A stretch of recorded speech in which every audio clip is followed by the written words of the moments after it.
गुमशुदा बस्ती का राज। गाड़ी की रफ्तार बढ़ती जा रही थी। अहमद और उसके दोस्त फैसल, कामरान और अली एक सुनसान रास्ते पर जा रहे थे। इन सबको एडवेंचर पसंद था और आज का सफ़र उनके लिए एक नया तजर्बा था।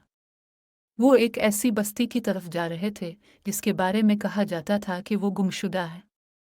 इस बस्ती का नाम बदरौ था और कहा जाता था कि वहां जाने वाले कभी वापस नहीं आते। अहमद ने गाड़ी रोकी और सब दोस्त बाहर निकले। वो एक जंगल के करीब पहुंच चुके थे। फैसल ने नक्शा निकाला और सबको बताया कि बस्ती यहाँ से कुछ ही दूरी पर है। उन्होंने अपना सामान उठाया और जंगल की तरफ बढ़ने लगे। चंद ही मिनट के बाद वो सब एक पुराने और बोसीदा रास्ते पर पहुंचे। रास्ते के किनारे पुराने दरख्त थे जो हवा में हल रहे थे। कामरान ने कुछ बेचैनी महसूस की, लेकिन उसने कुछ कहा नहीं। सब दोस्त आपस में बातें करते और हंसते हुए आगे बढ़ते रहे। रास्ते में वो एक पुरानी लालटेन देखते हैं जो जमीन पर पड़ी होती है। अहमद ने इसे उठाकर गौर से देखा। यहाँ पुराने जमाने की चीजें भी मिलती हैं। आगे बढ़ते हुए उन्हें एक बोसीदा इमारत नजर आती है। ये इमारत एक पुराना मकान था जिसकी दीवारें और छत टूटी फूटी थी। फैसल ने कहा, यह जगह काफी खौफनाक लग रही है। सब दोस्तों ने मिलकर दरवाजा खोला और अंदर दाखिल हुए। अंदर का मंजर और भी डरावना था। कमरों में जाले लगे हुए थे और फर्श पर मिट्टी का ढेर था।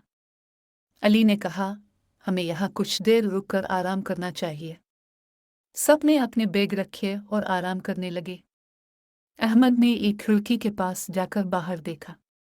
वहां कुछ दरख्त हिलते हुए नजर आए। अचानक इसे एक साया सा दिखाई दिया जो तेजी से गुजर गया। इसने बाकी दोस्तों को बुलाया और बताया कि उसे कुछ अजीब सा दिखाई दिया है। फैसल ने कहा, यह शायद हमारी नज़र का धोखा हो। हमें रात होने से पहले बस्ती पहुंचना चाहिए। सब ने दोबारा सफ़र शुरू किया और थोड़ी देर बाद एक खुले मैदान में पहुंच गए। यहाँ से बस्ती की झलक साफ नजर आ रही थी। वो बस्ती वाकई खस्ता हाल थी। वहां कोई इंसान नजर नहीं आ रहा था, सिर्फ पुराने मकान और टूटी फूटी सड़कें थीं। जैसे ही वो बस्ती में दाखिल हुए, उन्हें एक अजीब सी खामोशी महसूस हुई। अहमद ने कहा, यह जगह वाकई बहुत पुरस्कार लग रही है। सब ने बस्ती के मरकज की तरफ बढ़ना शुरू किया। वहां एक बड़ा सा दरख्त था जिसके नीचे एक पुराना कुआं था। फैसल ने कहा, हमें यहाँ कुछ खोजने की कोशिश करनी चाहिए। जैसे ही वो कुएं के करीब पहुंचे, उन्हें एक औरत की आवाज़ सुनाई दी। वो आवाज़ कह रही थी, मदद करो, मुझे यहाँ से निकालो। सब दोस्त घबरा गए और उधर उधर देखने लगे। अहमद ने कहा, ये आवाज़ कहाँ से आ रही है? अचानक उन्हें कुएं के अंदर से कुछ हलचल महसूस हुई। कामरान ने कुएं के अंदर झांका तो उसने देखा कि वहां कोई औरत नहीं थी, बल्कि कुछ अजीब सा हरकत कर रहा था। जैसे ही इसने गौर से देखा, एक हड्डी नुमा हाथ बाहर निकला और उसने कामरान का हाथ पकड़ लिया। कामरान जोर से चीखा और पीछे हटा। सब दोस्त भागकर कुएं से दूर हो गए। अहमद ने कहा, यह जगह वाकई बहुत खतरनाक है।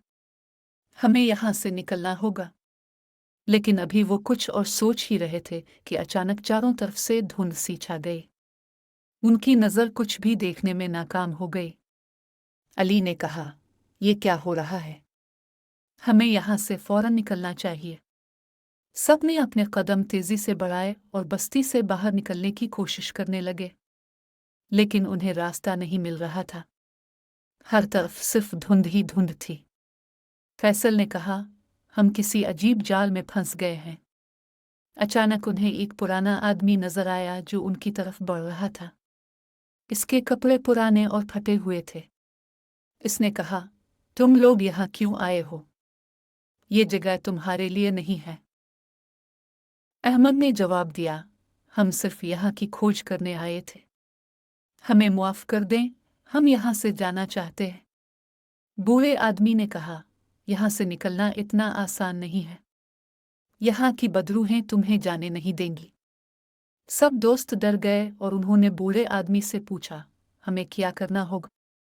बूढ़े आदमी ने कहा, यहाँ एक पुरानी किताब है जिसमें इस बस्ती के बारे में सब कुछ लिखा है।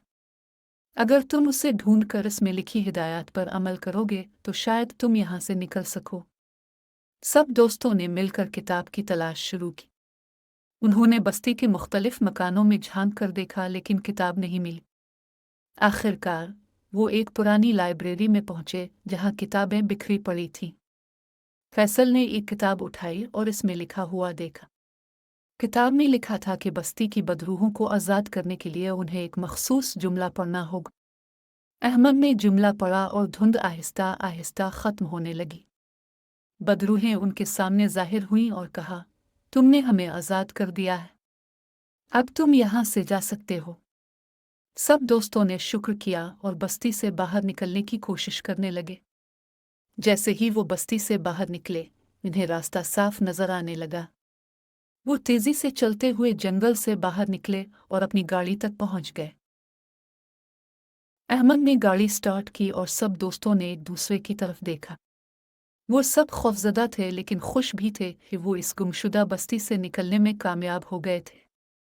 इस दिन के बाद उन्होंने फैसला किया कि वो कभी भी ऐसी खतरनाक जगहों पर नहीं जाएंगे।